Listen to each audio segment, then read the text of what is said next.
Imagine waking up one morning in 1900 London and seeing an aristocrat casually cruising down the street in a zebra-drawn carriage. Not a horse, not a donkey, a zebra, the animal equivalent of a black and white traffic violation.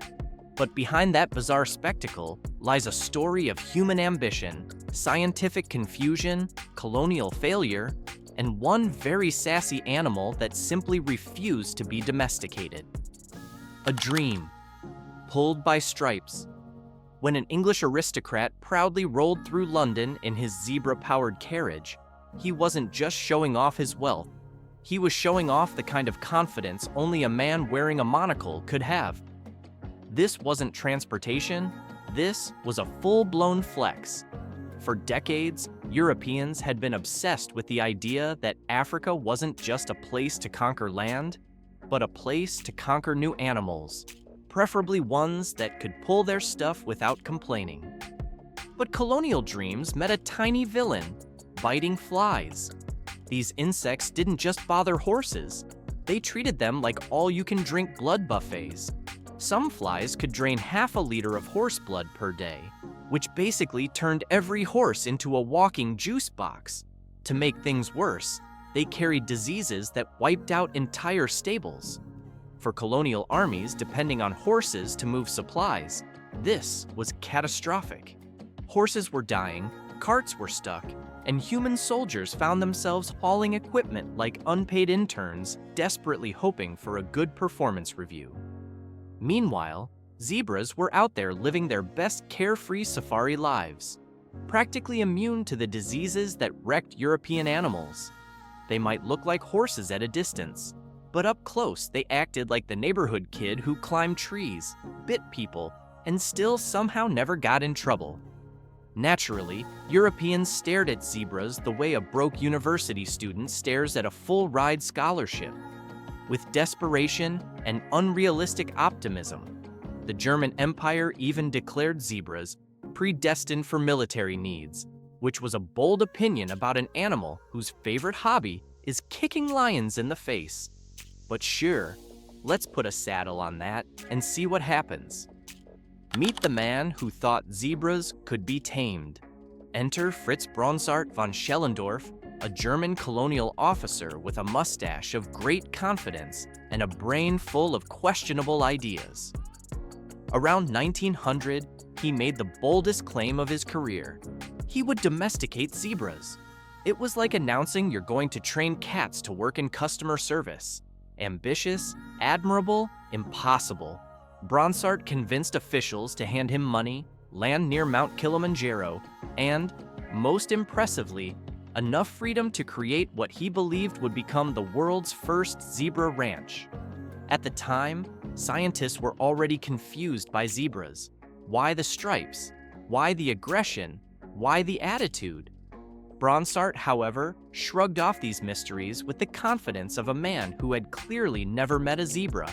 He believed zebras were just spicy horses. Reality would soon hit him faster than a zebra kick to the ribs. Why scientists couldn't figure out the stripe. Before we get to the disaster of Bronsart's zebra ranch, we must understand the stripes, the one feature that made zebras so mysterious that scientists debated it for decades. Like nature's unsolved dress code, zebras belong to the same family as horses and donkeys. But once their ancestors reached Africa, they evolved into 3 distinct species. They formed large social herds, sprinted away from predators, and became symbols of wild beauty. And yet, what really kept biologists up at night was the fashion statement, the stripes. Some early theories were adorable.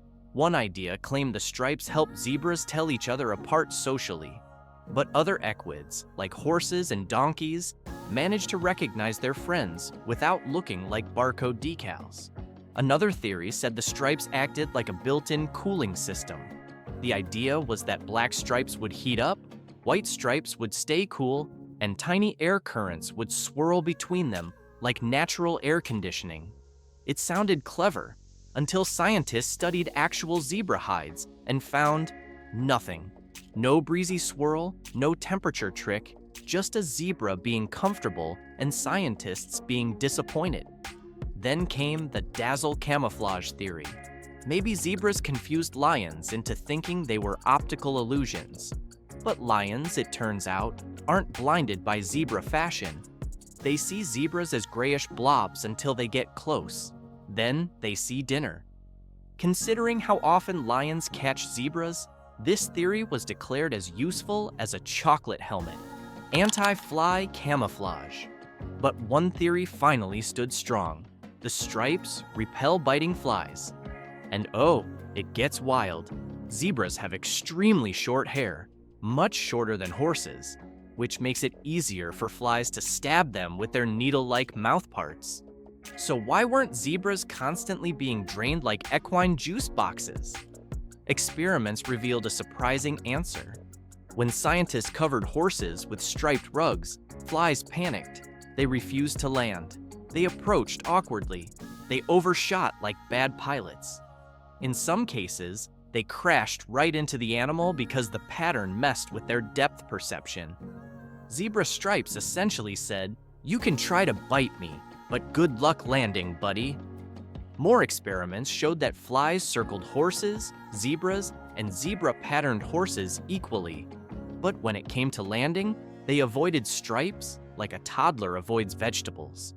They approached too fast, failed to slow down, and smacked into the animal or veered off completely. The stripes were nature's version of optical warfare. Yes, zebras wear permanent anti-fly pajamas. The domestication disaster. Now back to our hero, or victim, Bronsart. Armed with his zebra ranch, colonist confidence, and zero zoological experience, he began capturing zebras with the help of indigenous wranglers, who probably knew this whole ordeal was doomed, but weren't getting paid enough to argue. But zebras have Olympic-level nope energy. Most zebras can run within an hour of birth. Their kicks can kill a lion. Their bite is strong enough to make a crocodile reconsider its life choices. And their attitude? Let's call it, "I don't do training." Bronsart quickly learned zebras do not appreciate being handled, let alone domesticated. Every attempt to contain them turned into a WWE match. Every attempt to feed them turned into an escape room challenge. And every attempt to breed them was an invitation for chaos. Worse, the ranch wasn't equipped for zebra needs, especially the mothers. Many females couldn't produce enough milk under captivity stress, and calf mortality skyrocketed. Adult zebras also resisted training so intensely that many were injured or died trying to escape.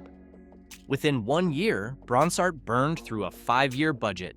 Dozens of zebras died.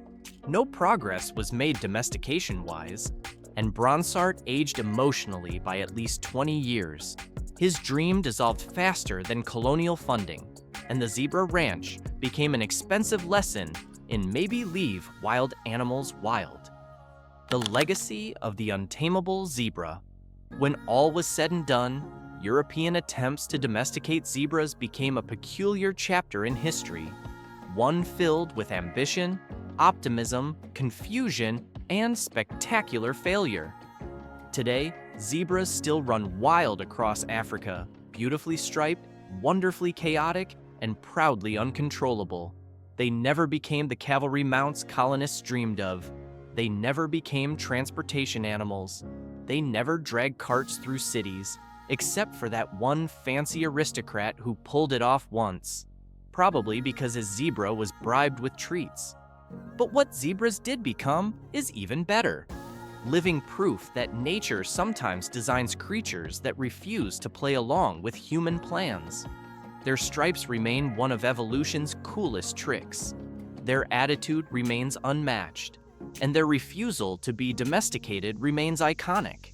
They are wild, they are sassy, and they are absolutely not your Uber. If you love diving into the wild world of zebras and the hilarious chaos humans created trying to tame them, make sure you hit that like and smash that subscribe button.